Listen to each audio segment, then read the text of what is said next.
সারাদিনের কর্মদিবস শেষ করে আমি যখন বাসায় ফিরি, শরীরটা আর চলে না।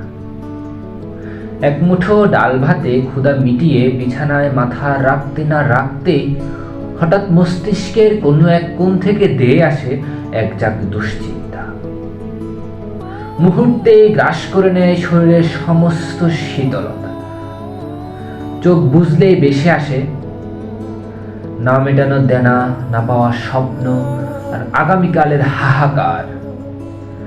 কিছুক্ষণ পর পর শরীরটা ডান থেকে বাম দিকে ঘুরিয়ে বিছানায় ছটপট করি, তৃষ্ণার্ত চাতকের মতো। হামাগুড়ি দিতে দিতে ক্লান্ত দুটো চোখ ঘুমের জন্য আরো বেশি হাহাকার করে, কিন্তু ঘুম আর আসে না। এভাবেই অন্ধকারের সাথে লড়াই করতে করতে ভোর হয়ে যায়। পাখিরা জাগে, শহরে আবারও ব্যস্ততা নেমে আসে। আর আমি এক দীর্ঘ বিষাদের রাতের শেষে আবারও এক নতুন যুদ্ধের প্রস্তুতি